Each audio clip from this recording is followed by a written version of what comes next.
11 বছর পর যাচ্ছি দাদার বাড়িতে। অনেক আশা অনেক আনন্দ নিয়েই দাদার বাড়িতে রওনা দিলাম। আমরা চলে এসেছিলাম বারুইপুর স্টেশনে। এখানে একটু ফটাস জল খেয়েই দাদার বাড়িতে সোজা পৌঁছে যাব। যাত্রাটা কিন্তু মোটেও এত সহজ ছিল না, অনেক দূরত্ব। সম্পূর্ণ যাত্রাটা আপনাদের সঙ্গে আর শেয়ার করতে পারলাম না। চলে এসেছি দাদার বাড়িতে। এই হচ্ছে আমার দাদার বাড়ি। সামনে এই যে এখানে সবজি চাষ করানো হয় লোক দিয়ে। ভীষণ ভালো লাগছিল, যদিও পরে বৃষ্টি হওয়ার পরে গাছগুলো একটু বড় হয়ে গিয়েছিল। তখন আর আমি ভিডিও করতে পারিনি, ভীষণ অসুস্থ হয়ে পড়েছিলাম সেই কারণেই।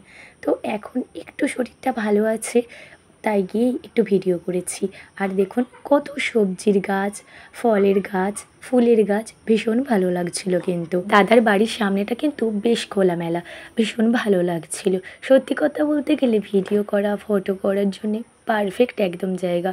যদিও আমার শরীরটা ভালো ছিল না, তাই অত কিছু আমি করতে পারিনি। তার মধ্যেও আপনাদের সঙ্গে শেয়ার করার জন্যে দাদার বাড়ির ফার্স্ট ফ্লোরটার একটু ভিডিও নিয়েছিলাম। এই যে আমার দাদার বাড়ির এটা হচ্ছে ফার্স্ট ফ্লোর, আর আমরা ছিলাম এই রুমটায়। এখন আমার বাচ্চা, হাজব্যান্ড এরা সবাই ঘুমাচ্ছে, কিন্তু আমার অনেকটা বেশি চিন্তার জন্যে ঘুম আসছিল না, ভালোও লাগছিল না। তাই ভাবলাম আপনাদের সঙ্গে একটু শেয়ার করি আমার দাদার বাড়িটা। সত্যি কথা বলতে গেলে আমার মনে ভীষণ তখন চিন্তা ছিল, কিন্তু সময় কাটানো আর ভিডিও করা একটা নেশা, এই জন্যই আর কি আমি ভিডিও করেছি। আপনারা ভাববেন এত অসুস্থতার মধ্যে আমি কেন ভিডিও করতে গিয়েছি। আসলে জানেন তো, যখন মানুষ অসুস্থ থাকে তখন অনেক চিন্তায় থাকে, তখন কিন্তু তার একটা যে কোনো কাজে মন থাকলে সে একটু চিন্তা থেকে দূরে থাকতে পারে। আর একটা কারণ হচ্ছে আমি ভিডিও করতে ভীষণ ভালোবাসি, ফটো তোলার দিয়েও বেশি ভিডিও করতে আমার ভালো লাগে। যাই হোক, কথা বলতে বলতে অনেকটাই ভিডিওটা এগিয়ে গেছে। এই হলো আমার দাদার নার্সিংহোম। এই নার্সিংহোমেই আমি দেখাতে এসেছিলাম। তো নার্সিংহোমের সামনের এই যে ভিউটা বাইপাসের ধারে, সুন্দরই লাগছে। তবে মন না ভালো থাকলে কিছুতেই মন বসে না, এটা তো জানেন। যাই হোক, বাড়ি চলে এসে চা বিস্কুট খেয়ে নিলাম।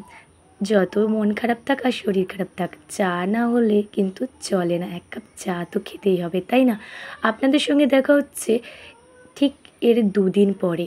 আসলে আমার এর মধ্যে অনেক শরীর খারাপ, অনেক কিছু ঘটে গেছে যেগুলো আমি ভিডিওতে আর শেয়ার করতে চাইছি না।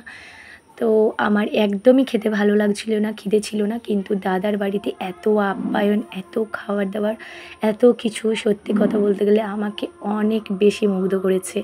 এই আমার দাদার বাড়ির ফ্রন্টটা আর কি, ফার্স্ট ফ্লোরের সামনের দিকটা। তারপরেও আবার ফল দিয়েছিল। সত্যি কথা বলতে গেলে এত ভালোবাসা, এত যত্ন, মানে নিজের বাপের বাড়িতেও হয়তো হয় না। অনেক অনেক ধন্যবাদ, অনেক ভালোবাসা দাদা তোমার জন্যে, আমার পিমনি, আমার সমস্ত আপনজনদের জন্যে। আজকের ব্লগটা এখানেই। টাটা, সবাই ভালো থাকবেন।